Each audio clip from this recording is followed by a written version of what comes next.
আজই ডাউনলোড করুন আর এনজয় করুন আপনার পছন্দের শো। বিয়েটা আমি করতে চাই না সোম।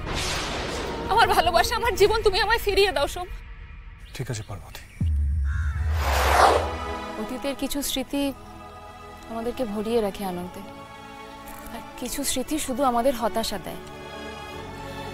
জীবনের দাড়িপাল্লায় তুমি এখন কোন স্মৃতিটা বেশি রাখবে এটা তো তোমার ওপরে, বলো। এই দেখো না, রত্নার আশীর্বাদ নিয়ে আজকে যা কিছু হলো, তুমি যদি সেই স্মৃতি নিয়ে বসে থাকো তাহলে তো হতাশা ছাড়া তুমি আর কিচ্ছু পাবে না।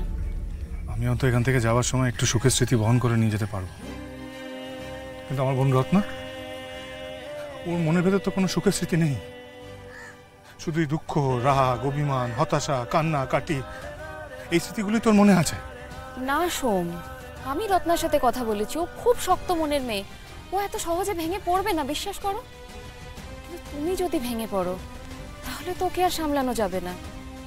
তুমি বুঝতে পারো না যে তোমার 4 বোনের জন্য তুমিই ওদের পৃথিবী। তুমি যদি ভেঙে পড়ো, তুমি যদি হাল ছেড়ে দাও, ওরাও তো ভেঙে পড়বে।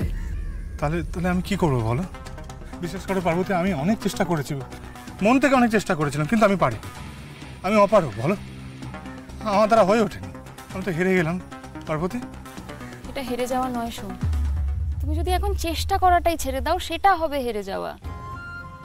আর রত্না কেন, তোমার 4 বোনেরই ভীষণ ভালো বিয়ে হবে। আমি ঈশ্বরের কাছে প্রার্থনা করব। হ্যাঁ পারো, তুমি বরং প্রার্থনা করো, বুঝলে? তুমি প্রার্থনা করো, বলো যেন আমার 4 বোনের খুব ভালো বিয়ে হয়, খুব বড় ঘরে বিয়ে হয়, খুব ভালো করে বিয়ে হয়। হ্যাঁ না, আমি প্রার্থনা করব ওরা যেন ওদের মনের মানুষ খুঁজে পায়, আর তার সাথে ওদের বিয়ে হয়। তুমি জানো, মনের মানুষ পাওয়ার ভাগ্য না সবার কপালে জোটে না, এই সুখটাই নেই সবার কপালে। বেশ, ঠিক আছে, আমি ভগবানের কাছে প্রার্থনা করবো, ভুবনপুরে ভুবনেশ্বরীর কাছে প্রার্থনা করব যে তোমার সব ইচ্ছে যেন উনি পূর্ণ করে দেন। কিন্তু সোম, আমি যে আমার সব স্বপ্নের গলা টিপে খুন করতে শিখে গেছি। তুমি মা ভুবনেশ্বরীর কাছে এমন কিচ্ছু চেও না যেটা উনি দিতে পারবেন না। তুমি কি বলছো পার্বতী? এই ভুবনপুরে ভুবনেশ্বরী উনি সমস্ত কিছু ঠিক করে দেন, সব কিছু। ওনার কাছে কোনো কিছু অসাধ্য নয়। তাই? হ্যাঁ। তাহলে কেন বলতে পারো সোম, আজকে কেন অনিচ্ছা সত্ত্বেও শুধু বাবার ইচ্ছে আমাকে এই বিয়েটা করতে হচ্ছে? চেয়েছিলাম তো, কত করে তো বলেছিলাম মায়ের কাছে, শুনলো না তো আমার কথা। শান্ত পার্বতী, শান্ত, বরং করো না লক্ষ্মীটি। সোম, এসব কথা আমি শুধু তোমাকেই মন খুলে বলতে পারি, হয়তো ছেলেবেলার বন্ধুত্বটুকু আছে বলে। সোম, তুমি পারো না? তুমি পারো না আমাকে অন্ধকার থেকে বের করতে?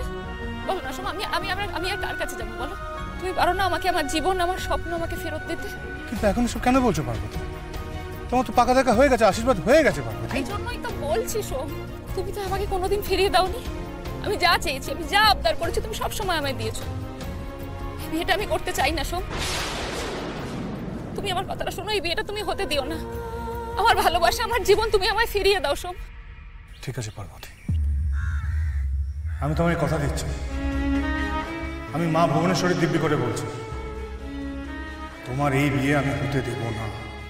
সত্যি বলছো সোম? এই ভুবনপুরে তুমি আমার শেষ ভরসা সোম। আজ থেকে আমি শুধু তোমার ভরসায় রইলাম। তুমি ফিরিয়ে দেবে আমাকে আমার জীবন, আমার স্বপ্ন, আমার ভালোবাসা।